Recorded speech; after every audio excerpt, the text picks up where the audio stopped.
бо иштироки пешвои миллат президенти ҷумҳурии тоҷикистон муҳтарам эмомалӣ раҳмон дар маҳаллаи 13-уми шаҳри хуҷанд маркази савдою хизматрасонии хуҷанд плаза мавриди баҳрабардорӣ қарор гирифт.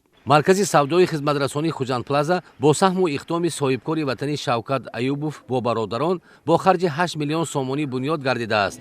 лоиҳаи ин иншоот иборат аз 2 қисм 4 ошиёна бо таххона аз ҷониби ҷамъияти дорои масъулияти маҳдуди Орион КС таҳия гардида бо қувваи коргарону мутахассисони ҷамъияти дорои масъулияти маҳдуди Нанотех Эми шаҳри Хуҷанд бо тарҳу намуди хоса сохта шудааст. дар ошионаи якуми марказ толори ҳусн мағозаи фурӯши либоси тӯёна, қаҳвахона, дар ошионаҳои дуюму сеюм тарабхонаҳо ҷойгир шуда, дар ошионаи чорум маркази хизматрасонӣ таъсис меёбад ва барои дар сатҳу сифати баланд ташкил намудани хизматрасониҳо шароитҳо фароҳам оварда шудаанд.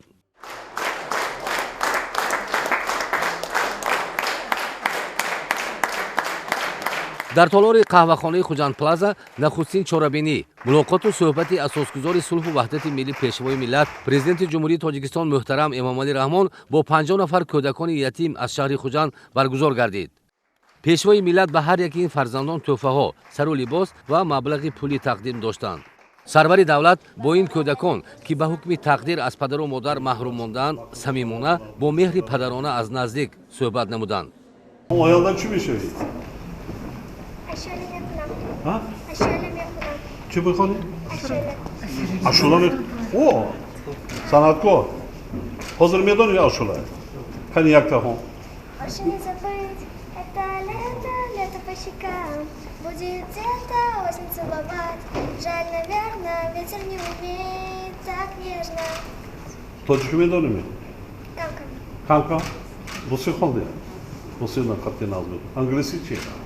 Английский kankam. Kanka meydanı kanglisi ra. Анаки науи, анаки дел. Еще ранева, нагюдел. Irkalai, irkapol. Never see you fall. Nas. Noma çi? Дарина. Все одно. Oyadan çi meşevi? Doktor. Barı çi? Ранди касме докториндо халедес. Kasmi doktor Abdus meydanı. Şuma çi?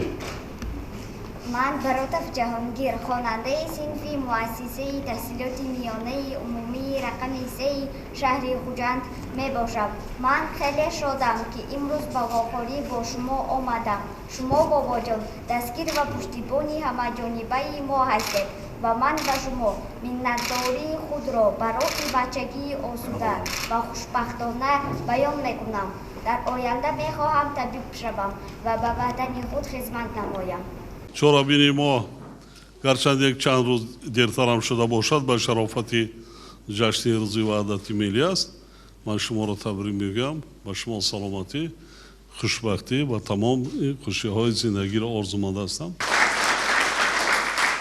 имкониятҳоро хуб истифода баред. Ман дар ҳар як мулоқот бо шумо таъкид мекунам, аз шумо вобастагӣ дорад, фарзандони азиз, аз шумо аз хурдсолӣ ва хондан китоб, дарсҳоро дар гӯем ки дараҷаи олӣ, шароитҳоро хуб истифода карда дониш омӯзед, илм омӯзед.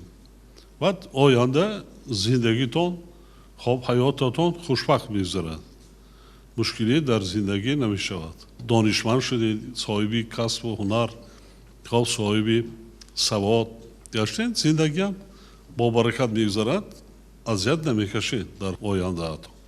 вазифаи мо тарбия кардан, дигараш аз худи шумо вобастагии калон дорад. кӯдакони ятим доимо аз ғамхории падаронаи сарвари давлат бархурдоранд ва онҳо ҳеҷ гоҳ худро яккаву танҳо ҳис намекунанд. дар симои роҳбари давлат пушту паноҳ ва саробону сарпарасти худро доранд. имрӯз ман ва ҳамсолоном бо президенти ҷумҳурии тоҷикистон эмомалӣ раҳмон вохӯрдем.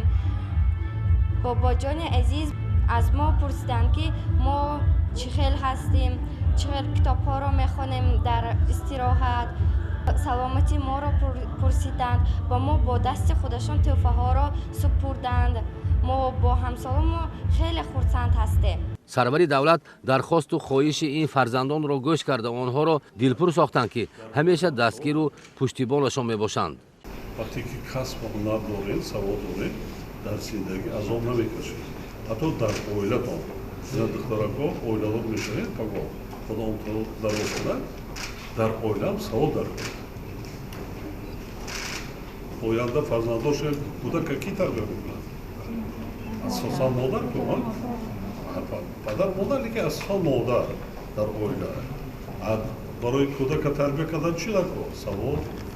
охене президенти ҷумҳурии тоҷикистон муҳтарам эмомалӣ раҳмон ба масъулин бори дигар дастуру супориш дода таъкид намуданд ки рӯзгору таҳсили кӯдакони ятиму имконияташон маҳдуд то ба воя расиданашон таҳти назорату ғамхории доимӣ бояд бошанд.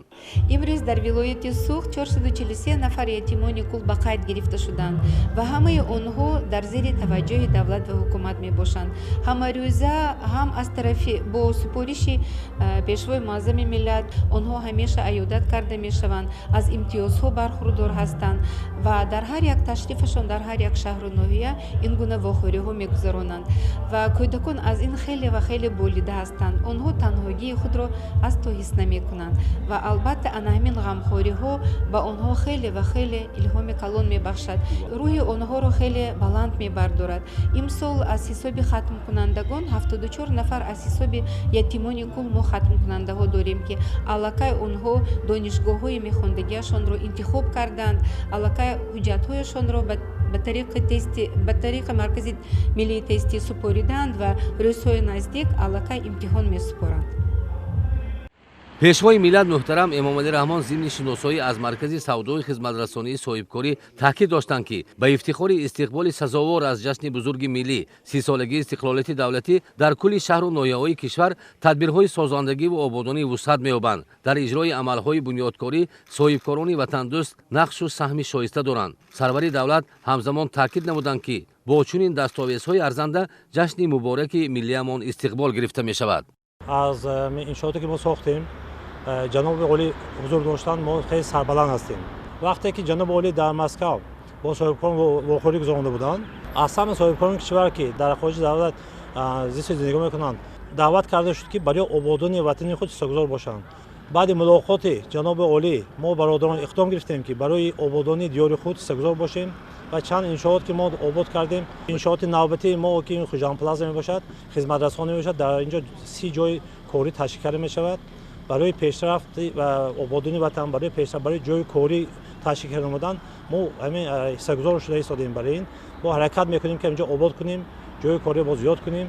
мо бародарон минбаъд ҳам ҳаракат мекунем ки барои пешрафти ватани худ ҳиссагузор бошем.